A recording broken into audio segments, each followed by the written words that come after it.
गांव में जान थी। हरे भरे खेत क्षितिज को चूमते थे। चमेली से महकती हवा पुरानी कहानियां कह रही थी। जीवन उस चमकती नदी की गति से बह रहा था। यह जमीन को सींचती थी। इसका दिल गांव वालों के सपनों के साथ धड़कता था। इसी गांव में राजू रहता था, एक नौजवान जिसकी आंखों में सपने भरे हुए थे। वह सबसे प्यारा था, एक ऐसा लड़का जिसका दिल आसमान जितना विशाल था। उसके दिन चंदन की खुशबू और उसकी कुल्हाड़ी की लयबद्ध आवाज से भरे होते थे। राजू एक लकड़हारा था, उसका जीवन सादा, उसका दिल संतुष्ट। हर दिन राजू जंगल में जाता, उसकी वफादार कुल्हाड़ी उसके हाथ में चमकती हुई। वह जंगल का सम्मान करता था, जितनी जरूरत होती थी उतना ही लेता था। पेड़ उसके साथी थे, उनकी सरसराती पत्तियां उससे राज की बातें करती थीं। एक दिन सूरज की सुनहरी निगाहों के नीचे राजू की दुनिया बदल गई। सूरज की किरणें नदी की सतह पर नाच रही थीं। उनकी धुन राजू तक पहुंच रही थी जैसे ही वह काम कर रहा था। उसने अपनी कुल्हाड़ी चलाई। तेज धार वाली कुल्हाड़ी रोशनी में चमक रही थी।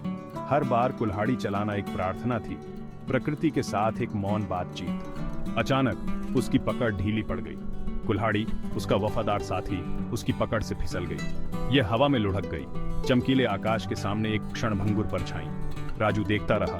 उसका दिल जोर से धड़क रहा था। जैसे ही वह नदी की गहराई में गायब हो गई, निराशा ने उसे अपनी चपेट में ले लिया, ठंडी और तेज।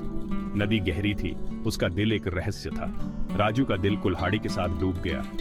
यह कुल्हाड़ी उसके पिता का दिया हुआ एक उपहार, उसकी आजीविका थी। उससे भी बढ़कर यह उसके जीवन का, उसके परिवार का हिस्सा थी। उसके विचार दौड़ रहे थे, उसके मन में तूफान था। वह अपने परिवार का पालन पोषण कैसे करेगा? राजू नदी के किनारे बैठ गया। पानी की आवाज उसके नुकसान की दर्दनाक याद दिला रही थी। उसके कंधे झुक गए, उसकी निराशा के भार को दर्शाते हुए। उसने अपनी आंखें बंद कर लीं। चिंता से उसकी भौहें सिकुड़ गईं। जैसे ही वह वहां बैठा था, अपने विचारों में खोया हुआ था, चमकते पानी से एक आकृति उभरी। यह एक महिला थी। उसका रूप तरल, उसकी आंखें लेत्नेगो नेबा की तरह नीली थी। उसके हाथ में एक कुल्हाड़ी थी, जिसका हत्था चमकते हुए सोने से बना था। क्या यह तुम्हारी कुल्हाड़ी है नौजवान? उसने पूछा। उसकी आवाज नदी के बहाव जितनी सुखदायक थी। राजू ने शानदार कुल्हाड़ी को देखा। उसका दिल ललचा गया। वह इसे बेच सकता था, अपनी सारी समस्याओं का समाधान कर सकता था। वह आराम का जीवन जी सकता था, चिंता मुक्त। लेकिन गहरे में ईमानदारी उसके विवेक को झकझोर रही थी। नहीं, उसने कहा। उसकी आवाज एक फुसफुसाहट मात्र थी। यह मेरा नहीं है। महिला मुस्कुराई। उसकी आंखें ऊपर साफ आसमान को दर्शा रही थीं। वह वापस नदी में गायब हो गई। उसके जाने से उसकी सतह पर लहरें उठ रही थीं। कुछ देर बाद वह फिर से प्रकट हुई, इस बार पूरी तरह से चांदी से बनी एक कुल्हाड़ी पकड़े हुए। क्या यह तुम्हारी है? उसने पूछा। उसकी आवाज अभी भी शांत और निर्मल थी। धूप में चांदी चमक रही थी, एक चकाचौंध कर देने वाला प्रलोभन। यह उससे भी ज्यादा खूबसूरत थी जितना राजू ने कभी सोचा था। लेकिन राजू, उसका सच्चा दिल, अपना सिर हिलाया। नहीं, ये मेरी भी नहीं है, उसने शांत दृढ़ता से कहा। उसकी ईमानदारी अटूट थी। महिला फिर मुस्कुराई, एक उज्जवल, जानकार मुस्कान। उसने आखिरी बार अपना हाथ घुमाते हुए पानी में डुबोया। इस बार वह राजू की कुल्हाड़ी पकड़े हुए निकली। उसका लकड़ी का हत्था समय के साथ चिकना हो गया था। यह तुम्हारी है, उसने कहा। उसकी आवाज स्वीकृति से भरी हुई थी।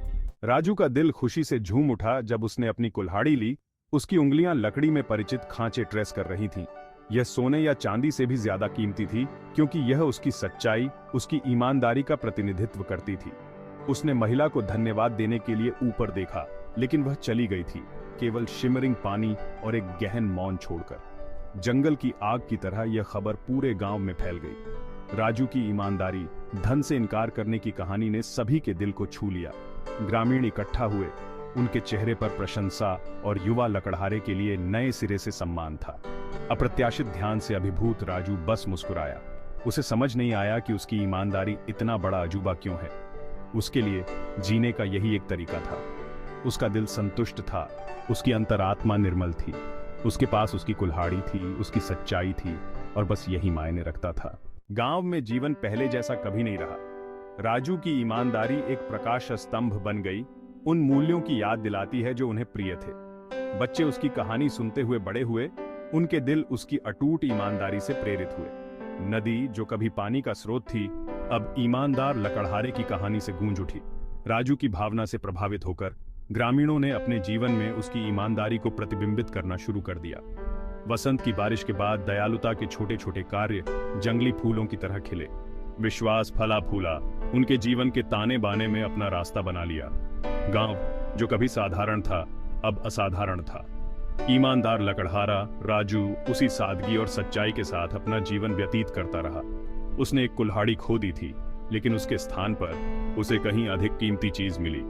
ईमानदारी की शक्ति न केवल उसके जीवन को बल्कि उसके समुदाय की आत्मा को बदलने की।